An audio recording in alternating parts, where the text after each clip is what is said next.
Bah, comme on le voit, le droit peut être un puissant levier et on espère que le procès et que la suite du procès va bien se dérouler. J'aimerais introduire maintenant, Valérie Cabanès, sur la notion d'écocide parce que c'est après la guerre du Vietnam qu'on a commencé à parler de cette notion d'écocide pour décrire la destruction des écosystèmes et on l'a vu avec, les êtres humains mais et l'environnement, mais c'est toujours le cas au Vietnam. Est-ce que Valérie est ici? Oui. J'aimerais vous poser la question donc qui pourquoi pourquoi la Géorange a fait émerger du coup cette notion d'écocide et quelle est l'histoire finalement de cette notion? Bonjour et merci Nia pour ce témoignage. C'est difficile de parler après. Oui, c'est vrai, en fait, le terme d'écocide, en tout cas la notion d'idée qu'on pouvait commettre des crimes contre l'humanité en détruisant l'environnement, heu, est même plus ancien que la guerre du Vietnam puisque ça avait été, abordé, pendant la rédaction de la convention sur le génocide. En considérant que, il aurait fallu un pendant au génocide qui soit, l'ethnocide ou l'écocide, c'est-à-dire le fait de détruire les conditions d'existence de populations entières en détruisant, leur milieu de vie. Et c'est vraiment, pendant la guerre du Vietnam que des voix se sont élevées pour demander la reconnaissance, de ce crime qui n'est pas reconnu ni par la convention de Genève, ni par, les crimes jugés pendant les procès de Nuremberg, crimes contre l'humanité, crimes de guerre, génocide. En particulier un biologiste qui avait travaillé, pendant sa thèse dans les années 42-43, sur, des molécules, des biocides qui avaient été utilisés, par l'armée et il s'est rendu compte qu'en fait ces travaux, avaient servi pour, créer ces fameuses dioxines qui ont été déversées, sur les forêts du Vietnam, du Cambodge et du Laos. Et il a lancé même une pétition internationale à cette époque et une grande manifestation pour, aussi, je pense, soulager sa conscience, malgré voilà, il ne l'avait pas choisi, mais on le sait, beaucoup des recherches qui sont faites, sont finalement, quand elles sont, très efficaces, malheureusement, utilisées par les armées. Et puis, lors du sommet de la Terre de 1972, le premier sommet de la Terre, c'est le premier ministre suédois, Olaf Palme, qui a utilisé le mot, qui a qualifié d'écocide ce qui s'était passé au Vietnam. Et ça a été le début donc d'une longue, discussion, hem, juridique entre juristes, pour, définir et négocier, que l'écocide soit reconnu comme un des crimes internationaux les plus graves. Et ça a été discuté pendant toutes les années 90, en particulier, pendant la rédaction du statut de la Cour pénale internationale. Le statut dit de Rome, qui a été donc, signé en 1998, qui a fondé la Cour, qui elle a ouvert ses portes en 2002. Et pendant toutes ces années, là aussi, il y a eu de grands débats, pour, reconnaître les crimes contre l'environnement en temps de guerre et en temps de paix. Et il a été retenu au final, article 8, dans la définition des crimes de guerre, heu, que les crimes contre l'environnement en temps de guerre. Certains États se sont opposés en fait, très clairement aussi, à ce qu'ils soient reconnus en temps de paix. Il s'agit de la France, il s'agit des États-Unis, il s'agit, de la Grande-Bretagne et des Pays-Bas. Et en une nuit, ils ont réussi à supprimer un article, l'article 26, qui définissait, justement ces différents crimes. Alors vous me diriez: «Mais alors si les crimes contre l'environnement en temps de guerre sont reconnus, comment se fait-il, que l'on ne puisse pas les juger, devant la CPI et pourquoi il n'y a jamais eu aucun jugement, pour crimes de guerre, en détruisant l'environnement?» Alors, en ce qui concerne le Vietnam, je vois 2 raisons à cela, simples. C'est d'une part que ni les États-Unis, ni le Vietnam n'ont ratifié le traité de la Cour pénale internationale. et donc ils ne peuvent pas, ni l'un ni l'autre finalement, en tout cas le Vietnam ne peut pas, ni les Vietnamiens, saisir la cour, pour, demander un jugement. Et puis une autre raison qui est le principe de la prescription, une double prescription avec la Cour pénale internationale, puisque, la Cour a considéré qu'elle ne pourrait juger que des faits qui auraient lieu à partir du moment où elle a été créée. C'est pour ça d'ailleurs que, les plaintes qui ont été menées, par VAVA, par cette association, vietnamienne, heu, à partir du moment où on a commencé à reconnaître les crimes internationaux les plus graves, elles ont été menées directement sur le sol américain. Ils ont saisi le juge américain en disant: «Bah, puisque, les crimes internationaux les plus graves sont reconnus, alors demandons au juge américain, de statuer sur les agissements de Dow Chemical et Monsanto et de manière générale de l'armée américaine, par rapport, voilà, aux conséquences de l'agent orange». Et là, le juge a considéré que, ils se sont VAVA s'est même appuyé sur un autre principe qui est, l'interdiction des armes chimiques, heu et le juge a considéré que l'agent orange n'était pas considéré parce que c'était une molécule, qui aujourd'hui était utilisée, parce qu'il faut le savoir quand même, c'est les c à la base, je veux dire, on a les mêmes molécules qui sont aujourd'hui utilisées pour tous les biocides dans l'agriculture, insecticides, comment on appelle ça? Des herbicides, voilà, on a des composants, des composés qui sont, issus de ces travaux qui ont servi à l'agent orange et le juge a considéré que ce n'était pas un poison.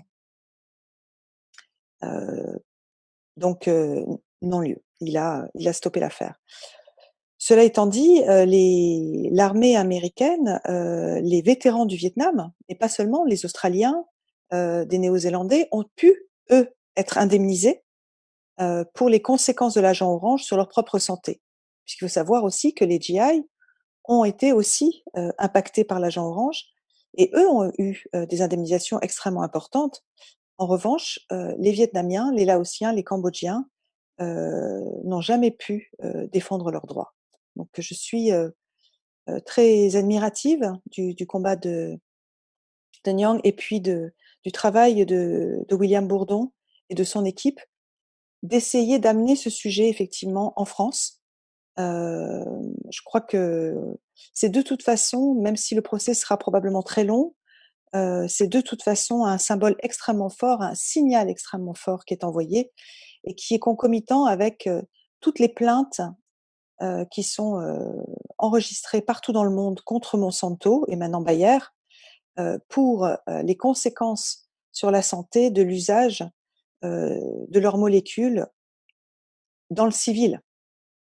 En temps de paix, dans l'agriculture, heu, voilà, combien de victimes aujourd'hui sont encore, à décompter, du fait de l'utilisation de ces, biocides. Biocide, je voudrais quand même rappeler que étymologiquement, ça veut dire, tuer la vie et Monsanto, nous expliquait, quand il s'appelait encore Monsanto, sur leur site, qu'ils étaient là pour sauver l'humanité, à coups de biocides. Il y a quelque chose de complètement, schizophrénique dans cette attitude. Merci beaucoup. Alors, vous avez aussi été auditionné il y a pas si longtemps, pour la Convention citoyenne pour le climat. D'ailleurs, aujourd'hui, Emmanuel Macron était voilà, je ne sais pas s'il l'a encore fait, son annonce, devait répondre du coup à la proposition des citoyens d'entrer, l'écocide, dans le droit. Pouvez-vous revenir sur cette mesure du coup cette définition, que vous avez proposée et quelle est la portée de la mesure? Alors effectivement, en fait, à la suite de nombreux juristes, en 2010, une avocate anglaise, Paul Higgins, a retenté, donc de faire reconnaître l'écocide en droit international et elle s'est adressée à la Commission du droit international, en demandant donc à reconnaître l'écocide comme 5e crime contre la paix et la sécurité humaine, en temps de guerre et en temps de paix et en tant que crime autonome. C'est-à-dire aussi avec la volonté de reconnaître, heu, face à la crise écologique, climatique que l'on vit, de reconnaître que finalement de porter gravement atteinte aux écosystèmes de la Terre était une atteinte, à la vie en général et qu'il ne fallait pas forcément, parce que c'est toute la problématique de notre droit, qui est très anthropocentré, on ne pouvait pas tout le temps aller rechercher les victimes de la destruction de l'environnement, là, maintenant, tout de suite. Donc il fallait d'une part reconnaître le droit des écosystèmes à jouer leur rôle écosystémique. On le voit avec la pandémie du Covid-19, quand on détruit trop les écosystèmes, on se met nous-mêmes en danger, parce que nous sommes interdépendants de la bonne santé de la planète pour être nous-mêmes, en capacité de survivre. Et en même temps, elle a pensé aux générations futures et en particulier aux enfants vietnamiens qui naissent avec des malformations 30, 40 ans plus tard. Or, à l'époque de la guerre du Vietnam, ces enfants n'étant pas nés, ils n'étaient pas sujets de droit de toute façon. Quand on n'est pas né, on n'a pas de droit. Et donc il était important de reconnaître le crime d'écocide comme un crime autonome pour aussi pouvoir mettre en place une justice transgénérationnelle et permettre que des enfants, demain, qui, subiront les conséquences de la pollution, radioactive des sols, de la pollution chimique, du changement climatique, puissent un jour se retourner contre, finalement, nos générations qui auront engendré cette situation. Et donc c'est un combat que je mène moi-même dans ces pas depuis, 2012. J'ai d'abord lancé une initiative citoyenne européenne pour la reconnaissance du crime d'écocide, pour une directive en Europe, pour quelque part que l'Europe soit pionnière sur ce sujet. Ça n'a pas fonctionné pour l'instant. J'ai ensuite, lancé un mouvement End Ecocide on Earth en proposant des amendements extrêmement précis, clés en main, pour modifier le statut de Rome et y inscrire le crime d'écocide. Et cette idée a fini par, infuser dans la société française au point que des partis politiques et des associations ont demandé aussi à ce que le crime d'écocide soit reconnu, heu, par la France et qu'en même temps, la France puisse, porter la demande de reconnaissance d'écocide devant la Cour pénale internationale. Ce qu'a déjà fait, juste pour votre information rapidement, des îles insulaires, des États insulaires, des îles du Pacifique et de l'océan Indien, les Maldives, le Vanuatu, ont demandé en décembre 2019 la reconnaissance du crime d'écocide, considérant que, à travers le crime d'écocide, il pourrait aussi enrayer le problème, des actions climaticides et donc par exemple de trop d'émissions de gaz à effet de serre par l'usage des énergies fossiles. Et la Convention citoyenne pour le climat m'a auditionnée le 11 janvier, et je leur ai expliqué effectivement donc tous ces paramètres et aussi toutes les boucles de rétroaction qu'il y a entre le changement climatique, l'érosion de la biodiversité, la pollution chimique, l'acidification de l'océan, la modification d'usage des sols. Et je leur ai fait comprendre donc qu'ils ne pouvaient pas régler le problème du climat sans essayer de régler en même temps tout le reste, que tout était lié, que tout était lié à un modèle ultralibéral, prédateur, hem, qui recherchait le profit à tout prix, au détriment de notre santé, au détriment des générations futures. Et donc ils ont intégré dans leurs mesures la demande de reconnaissance du crime d'écocide à l'échelle nationale, qui avait déjà été proposée 2 fois au Parlement et au Sénat et rejetée par la majorité présidentielle. Et ce matin, Emmanuel Macron s'est donc, adressé à eux pour leur dire ce qu'il ferait de leurs mesures. Et comme cette proposition de loi en France avait déjà été refusée 2 fois, les citoyens avaient demandé à ce que le crime d'écocide soit, proposé, comme une mesure à voter par référendum et donc demandant à tous les citoyens français de se positionner en disant: «Voilà, est-ce que vous êtes prêts à respecter les équilibres écologiques de la planète et donc à vivre plus sobrement et à poursuivre les responsables d'écocide, ou est-ce que vous n'êtes pas prêts?» Mais en tout cas, à le demander par référendum. Il s'est engagé à une chose ce matin, sous la pression finalement des citoyens, sous notre pression depuis, des années, sous la pression de certains politiques, à, porter devant la Cour pénale internationale la demande de reconnaissance du crime d'écocide et donc de se mettre aux côtés des États les plus vulnérables. Il l'a dit, donc je vous le dis aujourd'hui, il l'a dit. Et bien évidemment, je ne vais pas le lâcher, parce que c'est facile de dire, maintenant il faut agir. Donc je vais surveiller cela de très près. J'avais déjà invité son ambassadeur pour l'environnement à venir à l'assemblée générale de la Cour pénale internationale en décembre. Il n'est pas venu. Donc je compte fortement, pour qu'il y ait, voilà, une déclaration diplomatique officielle qui soit faite par la France comme étant porteur de cette demande à la Cour pénale internationale.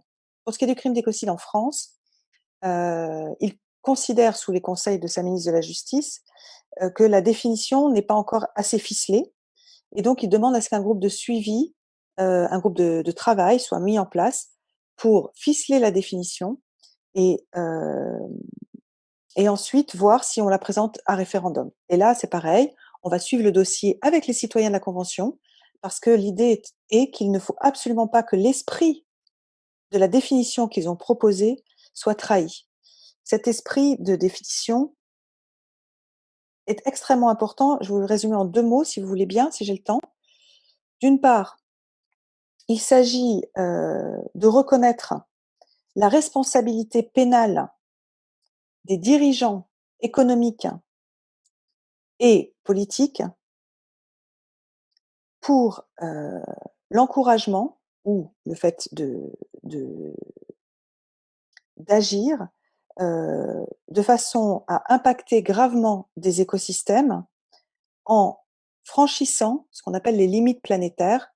C'est une théorie scientifique aujourd'hui qui a été reconnue internationalement et qui explique que quand on franchit ces différents seuils de pollution, de gaz à effet de serre, d'extinction d'espèces, on bascule dans un état planétaire qui devient dangereux pour tout le monde. Donc ils veulent, un, que les limites planétaires soient reconnues à travers la définition de l'écocide, 2, que les responsabilités pénales soient bien, nommées, et 3, que l'on reconnaisse aussi, comme criminelles ces activités, ces atteintes graves à l'environnement planétaire et aux générations futures, quand ces activités sont menées en connaissance des conséquences et pas simplement dans le cadre d'une intention de nuire. Et ça, c'est une subtilité juridique extrêmement importante. Pourquoi?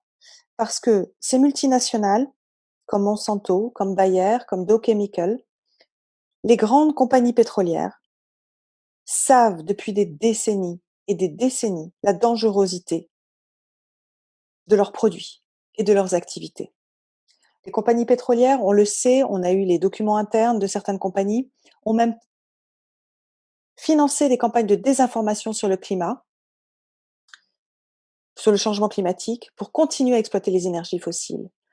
Monsanto et Bayer héritent de procès qui ont démontré la nocivité de leurs produits sur les populations humaines. Et donc, ils continuent à promouvoir ces produits en connaissance de ce que cela produit. Et ça, c'est extrêmement important. L'article 30 du statut de Rome permet cela. L'article 30 dit que l'élément moral du crime peut être l'intention de nuire ou le principe de la connaissance. Et j'espère vraiment que ce dossier va avancer parce que ça permettrait véritablement d'aller rechercher une responsabilité pénale de ces dirigeants. Parce que ce qui nous a été expliqué depuis tout à l'heure, c'est qu'en fait, même quand des procès sont gagnés contre Bayer, contre Monsanto, contre Dow Chemical, qu'est-ce que l'on obtient? On obtient des compensations financières. Et la plupart des grandes multinationales, qui sont extrêmement riches, thésaurisent de manière à pouvoir payer ces procès. Pire, ce qui est en train de se passer en ce moment avec Bayer, c'est qu'ils cherchent effectivement à museler les plaignants en leur proposant effectivement 1 million par personne, de manière à ce qu'il n'y ait pas, comme vous l'avez dit tout à l'heure, de jurisprudence qui détermine leur responsabilité morale. Moi, je crois sincèrement que si on veut que toutes ces activités-là stoppent, il faut aujourd'hui faire peser une responsabilité pénale sur les dirigeants. Et cette responsabilité pénale, certains entrepreneurs me disent: «On en a besoin». On en a besoin parce que si l'on continue des activités qui sont dangereuses pour tous, c'est parce que les actionnaires nous demandent de les continuer, parce que ça leur permet d'engranger des profits rapides, importants et à court terme. Et on ne peut pas s'opposer aux actionnaires. Si nous avions cette responsabilité pénale, alors nous serions en capacité de dire: «Non, nous devons arrêter cette technologie nous devons arrêter cette production parce qu'il est établi qu'elle est dangereuse et donc c'est moi, par rapport au principe de supériorité hiérarchique, qui va effectivement devoir répondre de nos actes et de nos décisions à tous. Voilà donc c'est un long combat, aussi, c'est un plaidoyer qui est mené depuis plus de 50 ans. Il faut 50 ans en général pour qu'une nouvelle idée juridique, émerge et puisse être entendue. Les procès Nuremberg étaient en 48. La Cour pénale internationale, son statut a été signé en 98 et donc j'espère qu'on n'attendra pas encore 50 ans pour que le crime d'écocide soit reconnu et que justice soit rendue. Merci. Merci beaucoup Valérie Cabanès. Bon, c'est vrai que, la loi est un long processus et le droit évolue toujours sur un temps très long.